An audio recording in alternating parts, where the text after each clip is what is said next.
ये कहानी है एक सिर कटा भूत की। मोहन नाम का एक आदमी था। वो एक कंपनी में काम करता था। वो अपने ऑफिस के काम से अपनी पत्नी सीमा के साथ मुंबई गया था और ऑफिस वालों ने उसका ठहरने का इंतजाम चौपाटी के एक होटल में कर दिया था। वह होटल समुद्र के किनारे पर बना हुआ था।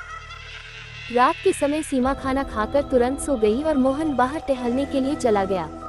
रात के करीब 12:30 बज रहे थे। फिर उसी रात को मोहन के साथ एक दिल दहला देने वाला हादसा हुआ। उसने देखा कि समुद्र से कुछ ही दूरी पर एक पति पत्नी आपस झगड़ा कर रहे थे।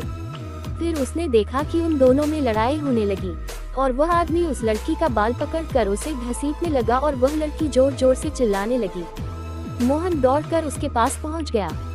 अमावस की रात थी और चारों तरफ अंधेरा ही अंधेरा था। उन दोनों का चेहरा अच्छे से दिख नहीं रही थी। मोहन ने जोर से चिल्लाया, क्या चल रहा है वहाँ? पुलिस बुलाओ क्या मैं? पर उन दोनों में से किसी ने कुछ जवाब नहीं दिया। लेकिन कुछ देर बाद मोहन को एहसास हुआ कि उसकी आवाज सुनकर वो आदमी उसे जानवर के जैसे घुरा रहा था और साथ में खड़ी लड़की दर्द के मारे छटपटा रही थी और उस आदमी ने उसका सिर और बाल दबोच रखा था। अब मोहन को बहुत तेज गुस्सा आया और वह एक बड़ा सा पत्थर लिया और उन लोगों के नजदीक जाने लगा।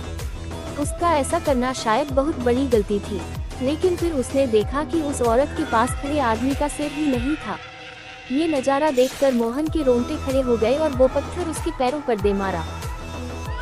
तभी उस आदमी ने थोड़ी ही देर में अपने पैरों से रेत उड़ाना शुरू किया। मोहन जैसे तैसे करके उधर से भागकर वापस होटल में चला गया। उसने रूम के अंदर जाकर सीमा को पूरी बातें बताई। फिर वो दोनों डर के मारे कांपने लगे। दोबारा उसने खिड़की से समुद्र की ओर देखा तो वहाँ कुछ भी नहीं दिख रहा था। मोहन और सीमा कुछ घंटे बाद कमरे की लाइट चालू करके सोने की कोशिश करने लगे। तभी मोहन को एहसास हुआ कि कोई उसके पीठ पर अपना हाथ सहला रहा है और उसका हाथ काफी गर्म है। फिर उसी वक्त उसने अजीब सी गंध का एहसास किया। उसकी आंख झटके से खुली और उठकर बैठ गया। उसने मुड़कर पीछे देखा तो उसकी रूह कांप गई, क्योंकि बिस्तर पर उसके अलावा कोई भी नहीं था। तभी उसकी नजर टीवी के पास गई। वहाँ सीमा चुपचाप खड़ी थी। वो उठकर उसके पास जाने लगा, लेकिन पता नहीं क्यों वैसा उससे हो नहीं पा रहा था। उसने लेटे लेटे ही तेज से चिल्लाया। तभी मोहन ने एक और भयंकर मंजर देखा। सीमा के बगल में पर्दे के पीछे वही बिना सिर वाला आदमी खड़ा था और उसका हाथ सीमा की गर्दन पर था। मोहन को डर के मारे पसीने आने लगे, शरीर ठंडा पड़ने लगा और उसकी आंखें भारी होने लगी।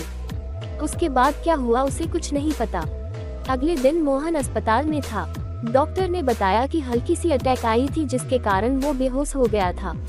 फिर उसने अपनी पत्नी से सारी बातें बताई, लेकिन उनसे कहा कि जैसा आप कह रहे हैं वैसा कुछ भी नहीं हुआ था। आप चिंता मत कीजिए, सब ठीक हो जाएगा। लेकिन मोहन को पता था उस रात का भयानक सच, जिसके बाद वह उस होटल में कभी नहीं गया। अवलोकन, मुझे आशा है कि आपको ये सिर कटा भूत की कहानी अच्छी लगी होगी। आपको ये कहानी कैसी लगी हमें कमेंट करके जरूर बताएं।